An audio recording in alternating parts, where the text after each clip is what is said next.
tudo bem? Vamos lá. Daniel Browne falando, bem-vindos a mais um vídeo aqui do canal Browne Fogo, absolutamente tudo sobre o Botafogo. E eu quero trocar mais umas palavrinhas aqui com vocês, deixei discorrendo o vídeo que eu publiquei na madrugada para vocês verem, desabafarem, foi um vídeo mais de desabafo, e agora a gente vai com mais seriedade para abordar todos os assuntos, todos os temas aí que estão sendo falados, beleza? Seguinte, cara, vamos lá. A gente vai falar um pouquinho mais sobre a entrevista do Chamusca, né? O que ele me respondeu, o que ele respondeu ao Fabiano, né? Das perguntas que foram feitas, alguns comparativos em termos de números, tá legal? E isso é muito importante, né? Para que a gente tenha esse parâmetro traçado, né? E também algumas situações, por exemplo, a do Rafael Navarro, né, e outras coisas que a gente possa falar aqui. Lembrando que esse vídeo aqui é um oferecimento de OneFootball, aplicativo que eu uso para ficar por dentro de tudo no mundo do futebol, nesse momento do calendário conturbado, né, Copa do Brasil, começando, terminando, Recopa em cima de Libertadores que vai começar, né, Champions League já terminou uma agora há pouco, já está na fase final e de semifinal, né, em outra competição, para você ver todos os seus jogos, jogadores, ligas favoritos e também assistir jogos do campeonato francês e do campeonato alemão de graça, e com narração de botafoguense, do Rob Porto, ele quem narra os jogos por lá. Então o OneFootball, link está aqui na descrição. A primeira situação, eu quero me solidarizar aqui, parabenizar, né, e agradecer principalmente, né, com uma torcida chamada Espaço Botafogo, uma torcida, né, lá no Rio Grande do Norte. Eu não sei se todos os integrantes que foram lá no aeroporto ou se foram lá nos arredores do estádio são dessa torcida, né, mas o posicionamento foi deles, então eu estou agradecendo. Então os torcedores do Rio Grande do Norte, de Natal, né, que foram lá recepcionar os jogadores no aeroporto, e para quem é de Natal sabe que o aeroporto de Natal, cara, é muito longe do centro da cidade, é muito longe, né, você tem que quase para outra cidade para pegar o voo em Natal. Foram lá, né, num momento de pandemia delicado, não receberam nenhum oi dos jogadores, não é questão de foto e tal, você tem um distanciamento, quer dizer, distanciamento nisso, né, porque o jogador adora fazer festinha, mas não pode cumprimentar os outros. Eles não receberam nenhum aceno, só um jogador, né, que foi o Canu, ou seja, apoiaram e depois do jogo foram lá cobrar, né, tirar satisfações, pedir explicações, né, do porquê de mais um vexame que eles passaram na Copa do Brasil. E aí a gente teve lá a reação do Canu, né, que eu sinceramente, né, por um lado, acho importante que ele tenha sido alguém que se posicionou, já que nenhum dirigente foi lá colocar a cara, teve a hombridade de ir lá falar com eles, nem o representante da comissão técnica, nem o treinador, o Canu como capitão da equipe foi lá falar com os torcedores, mas eu acho que o discurso não foi legal, certo? Ele estava ali defendendo seus companheiros, estavam sendo xingados e tudo mais, entretanto ele tem que ouvir mais do que falar naquele momento, porque é o torcedor que está no direito de falar, certo? E sobre a acusação, né, do Felipe Ferreira do dedo do meio, cara, pra mim é muito óbvio, né, se realmente isso aconteceu, né, eu acho que quem tava lá dentro do ônibus pode ver, né, se tiver um mínimo de hombridade, né, pode ver se isso aconteceu. Na minha opinião, é justa causa na hora pra esse cara nunca mais pisar dentro do Botafogo, certo? Esse maluco vai ter que andar muito na linha a partir de agora, independentemente de qualquer coisa, né, um jogador que ninguém nem sabia quem era antes de vir jogar no Botafogo, certo? Não tem que abaixar a bola. E aí eles fizeram lá uma nota de repúdio, né, e eu tô aqui realmente de peito aberto, agradecendo aí as palavras, né, e a todas as atitudes desse pessoal aí que realmente representou o botafoguense de todo o Brasil, né, que estava precisando daquilo. Parabéns a todos vocês, inclusive, em breve eu estarei ali com o Roberto Botafogo lá no canal do YouTube dele e com alguns integrantes da Espaço Botafogo conversando ali por volta de umas 3h30. A primeira situação que eu quero falar é a seguinte, certo? Perguntas respondidas pelo Chamusca na coletiva, tá bom? Primeiro, o Fabiano Bandeira volta a questionar sobre Rafael Carioca, depois de mais uma partida pavorosa. Se já tinha sido horrorosa contra a equipe do Volta Redonda, foi pior ainda contra o ABC de Natal, e custou aí. Não tô falando que o erro aí o Chamusca se aproveita dessa para não vamos individualizar, né? E na verdade isso é muito óbvio, né? Que o Fabiano Bandeira e ninguém que tá reclamando do Rafael Carioca tá falando que a culpa da eliminação é do Rafael. Mas a culpa é de quem escalou, a culpa é de quem contratou, a culpa é de quem prefere um atleta que tá nitidamente sem ritmo de jogo e completamente despreparado, né? Em detrimento de um atleta que tava bem, tava suprindo ali de forma regular a posição que era o Paulo Vitor. certo? Ah, Bruno, mas o Paulo Vitor não é nada demais. Eu tenho certeza que o nada demais é muito melhor do que o Rafael Carioca apresentou. Dando passe para lateral, né? Errando 3 domínios e a bola saindo por debaixo do pé dele para a linha de lado, certo? Errando todos os cruzamentos, deixando buraco na marcação, certo? E aí ele falou, o Chamusca falou em não individualizar erros, né? Mas é engraçado que não se individualiza erros só com os jogadores que talvez ele tenha pedido, né? Porque quando o Kaique errou durante um segundo tempo inteiro, que ele jogou mal pra caramba contra a Portuguesa, o Chamusca descascou o Kaique na coletiva, né? Quando o PV, né, teve alguns lances ali que ele acabou errando, ele foi lá e meteu o pau no PV individualmente, né? Teve uma resposta do jogo contra a Portuguesa, né, que ele basicamente falou 2 minutos mal individualizando o erro do Kaique, certo? Então, eu acho que se tem alguém que não pode falar de individualizar erros, é o próprio Chamusca, né? E aí eu fiz um questionamento, né, em que o Botafogo ele não estava utilizando, né?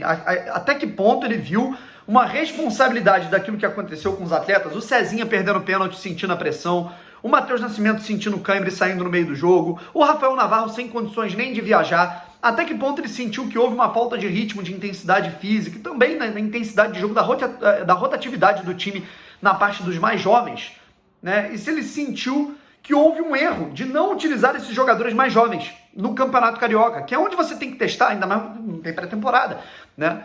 E o Chamusca disse que não tem nada a ver, né? Que ele discorda totalmente, mas que não tem nada a ver o que eu falei, né? Que ele deu sim oportunidade para os jogadores mais jovens, igualmente aos jogadores experientes. Aí eu vou pegar os números, né? E aí eu vou agradecer aqui, cara, ao meu amigo, né? Que é o José, cara. O José me ajudou muito, né, nessa pesquisa. Eu vou até pegar os números aqui para vocês darem uma olhada. Primeiramente, agradecer ao amigo José Mota, né, que fez esses levantamentos, pegou todos os dados, né, que ele levantou do Footstats, né, e eu também já tinha levantado alguns desses dados, mas ele colocou numa planilha, né, cara. Vou até colocar aqui para vocês darem uma olhada, né. Eu fiz até um texto, né, sobre isso. Chamusca falou que não tem nada a ver, né, que ele deu sim oportunidade para os jogadores da base. Então vamos comparar as minutagens, né, no Campeonato Carioca, que é onde você realmente pode dar rodagem a esses atletas, ainda mais atletas que estavam bem e jogando como titular, né, e tiveram até mais oportunidades com o Lúcio Flávio do que com o Chamusca na reta final da Série A do ano passado, da temporada passada.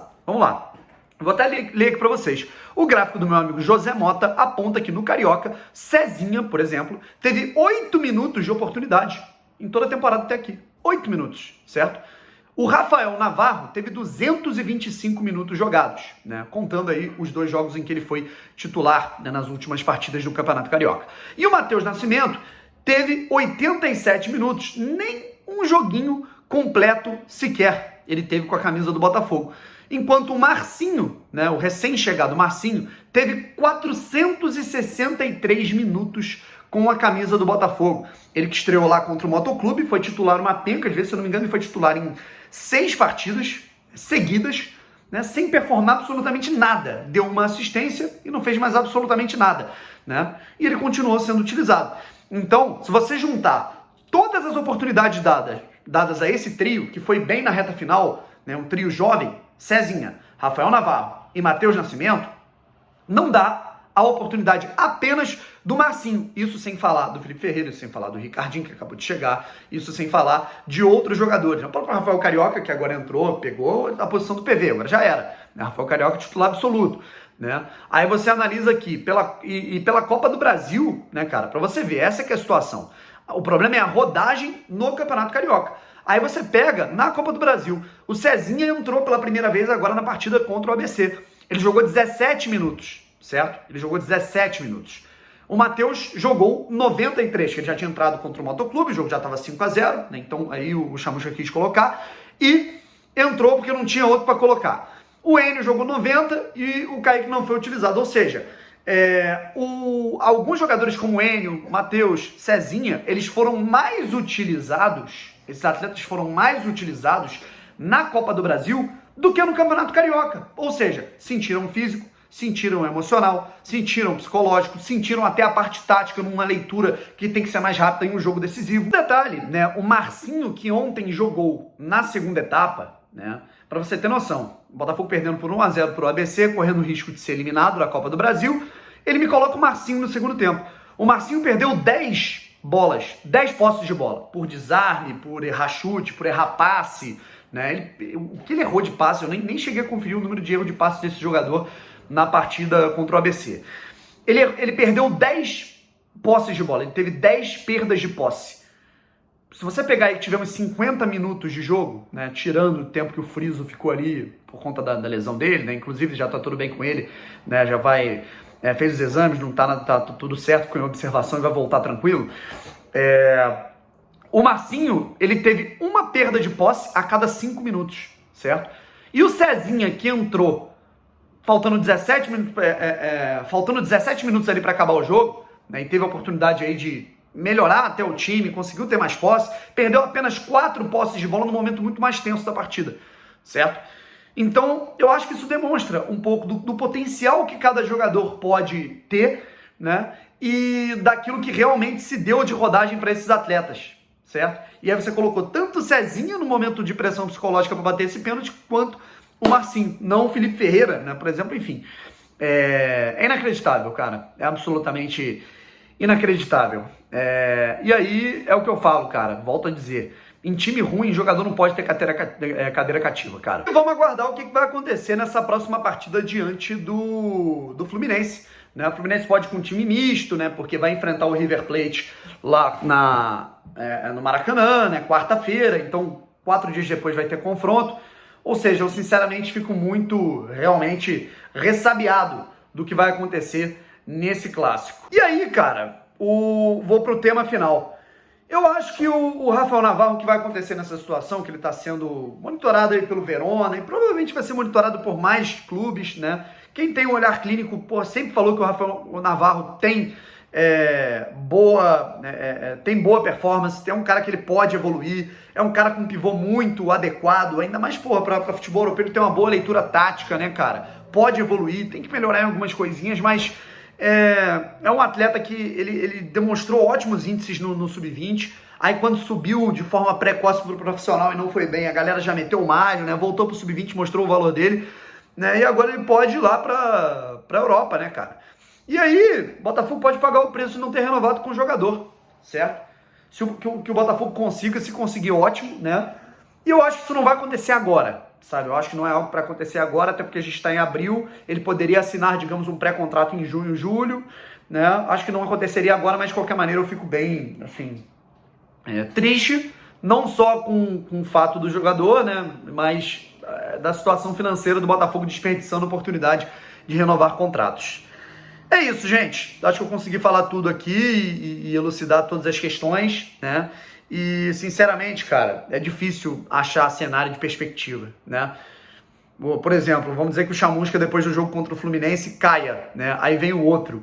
Aí a gente imagine, a pressão que também não vai ser colocada no outro, porque ele pode fazer besteira também, é complicado, cara. É muito complicado, certo? E eu acho que se numa temporada, sem pré-temporada, com as condições que o Botafogo tava, com todos os poréns possíveis para você pedir calma, o cara ainda tá transcendendo isso, é porque a situação ela tá realmente inacreditável, né, cara? Eu acho que o Chamusca ele pediu para se queimar com essas escolhas, né, com essas cadeiras cativas dentro do time, ainda mais em momentos fundamentais nessa reta final de Carioca e de Copa do Brasil, que agora o Botafogo deixa sem a premiação de 1.700.000, né, no ralo. Valeu, gente. Um abraço para vocês.